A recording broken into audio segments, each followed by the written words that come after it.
अस्सलामुअलैकुम, कैसे हैं आप सब। उम्मीद करती हूँ आप सब लोग ठीक होंगे और बहुत खुश होंगे। आज मैं एक नई वीडियो के साथ हाजिर हो चुकी हूँ और वो वीडियो है कि आप अपनी किटन्स को किस तरह से हेल्दी बना सकते हैं। हेल्दी बनाने का मतलब ये है कि वो किस तरह से इंटरनली भी और एक्सटर्नली भी वो हेल्दी रह सकते हैं।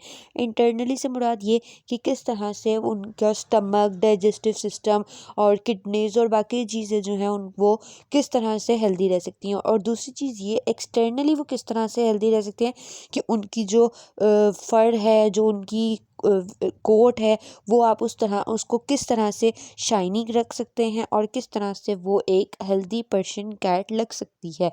तो यहाँ पर सबसे पहली बात ये है कि आपने अपने किटन्स को खाना जो है वो बहुत अच्छा देना है। अब खाना कौन सा अच्छा देना है कि जो ड्राई फूड होता है वो आपने अच्छी क्वालिटी का देना है। अब अच्छी क्वालिटी में रिफ्लेक्स है, रिफ्लेक्स प्लस है और मियाओ है, नॉर्विट है और डिफरेंट तरह के अब जो परफेक्ट है, बहुत तरह के जो है तो ड्राई फ्रूट्स आ चुके हुए हैं। लेकिन आपने पहले थोड़ी सी क्वांटिटी में अपने किटन्स को इंट्रोड्यूस करवाना है। जब वो 2 मंथ के हो जाएं, ठीक है, तब आपने अपने किटन्स को वो इंट्रोड्यूस करवाना है ताकि वो उनको सूट है या नहीं है। फिर आप देखें कि उनको कौन सा सूट कर रहा है तो आप उनको वो ड्राई फ्रूट देना शुरू करें। अब सिर्फ इसका ये मतलब नहीं है कि आपने सिर्फ उनको ड्राई फूड ही देना है, आपने उनको उसके साथ कोई ना कोई होममेड डाइट भी देनी है। अब होममेड डाइट क्या हो सकती है कि अगर तो किटन्स आपके छोटे हैं तो आप उनको ये कर सकते हैं, चिकन बॉईल करके दे सकते हैं, चिकन की यखनी दे सकते हैं और इस तरह की चीज़ें जो है जो वो इजीली डाइजेस्ट कर सके। जब आपके किटन्स थोड़े से बड़े हो जाएं तो आप उनको होममेड डाइट फूड्स बना कर दें, जिसकी वीडियो मैं बना चुकी हूँ, तो आप उनको वो दें। फिर आप उसके बाद दूध, वैसे तो कहते हैं बाहर की बिल्लियाँ दूध बहुत पीती हैं, लेकिन आपने अपनी पर्शियन कैट्स को दूध नहीं देना है।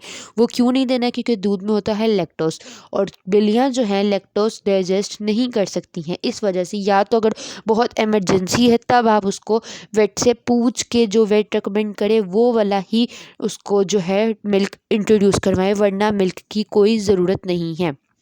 उसके बाद ये तो हो गया उनको आपने खाना किस तरह से का देना है।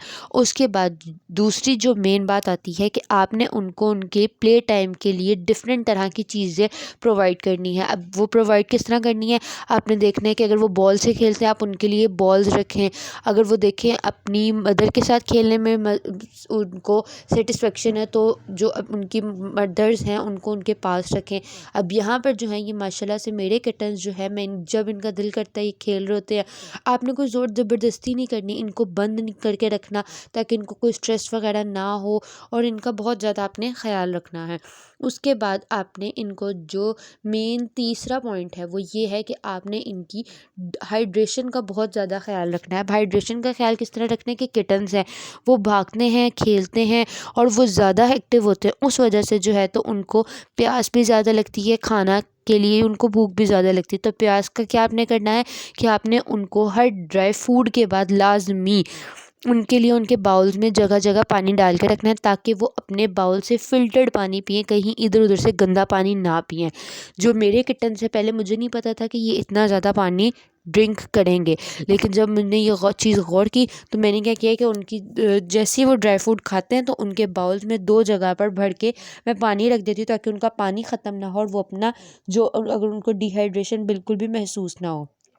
उसके बाद जी आपने इनका बहुत ज़्यादा ख़्याल रखना है। अब ख़्याल में और बातें क्या आती हैं कि आपने इनको इनकी जो हेयर ग्रूमिंग है वो बहुत करते रहना है, क्योंकि किटन्स है ये जगह जगह पे, दूसरी जगह पे, छोटी छोटी जगहों पर घुसकर खेलते हैं, तो उस वजह से क्या होता है कि इनके बाल जो हैं वो गंदे होने शुरू हो जाते हैं। आपने उसके अंदर रेगुलरली ना भी हो, कम अज़ कम 2 से 3 दिन बाद जो है आपने ब्रशिंग लाजमी करनी है।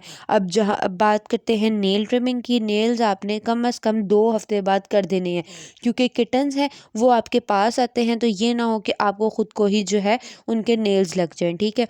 तो नेल्स ट्रिमिंग करें 2 हफ्ते बाद। और जो है हेयर ग्रूमिंग हो गई वो आप लाजमी 2 से 3 दिन बाद लाजमी करें। उसके बाद जहाँ तक रहेगी बात इनको बाथिंग देने की, तो बात जो है अभी तो मौसम थोड़ा सा नॉर्मल होना शुरू हो गया। जब देखिए अगर आप धूप है और अगर किटन्स ज़्यादा गंदे हो गए हैं तो अब आप उनको जो है तो 1 मंथ के बाद या 1.5 मंथ के बाद जो है तो आप उनको बाथ दें, उनको मेडिकेटेड शैम्पूज़ यूज़ करवाएं। और मेडिकेटेड ना भी हों लेकिन जो वेटनरी शॉप से जो शैम्पू मिलते हैं आपने कोशिश करनी है कि उन्हीं शैम्पू से जो है अपने किटन कैट को बाथ देना है, क्योंकि अगर आप कोई भी अपना घर वाला शैम्पू यूज़ करेंगे तो वो तो ह्यूमन बींग्स के लिए, तो जानवरों में और ह्यूमंस की जल्द में कोई ना कोई फ़र्क तो है ना। तो इस चीज़ का आपने ख़ास तौर पर ख़्याल रखना है। उसके बाद इनकी डाइट अच्छी रखें। डाइट के बाद आप इनकी ईयर क्लीनिंग्स करें और आँखों से अगर इनके पानी आता है तो उस चीज़ का ख़्याल रखें। उसको अच्छी तरह से जो है टिश्यू पेपर्स हैं उनसे साफ़ करें। अगर कोई ज़्यादा मसला है तो वेट को चेक करवाएं और कोशिश करें कि इनको रेगुलर चेकअप भी करवाते रहें 1.5 मंथ के बाद। फिर अगर आपके किटन छोटे हैं तो उनकी वैक्सीनेशन भी करवा लें टाइम से, क्योंकि अगर वैक्सीनेटेड होंगे तो आपके लिए ही बेहतरी है। मिलती हूँ मैं अब आपसे नेक्स्ट वीडियो में। अपना बहुत ज़्यादा ख्याल रखिएगा और मुझे दुआ में याद रखिएगा। तब तक के लिए अल्लाह हाफ़िज़।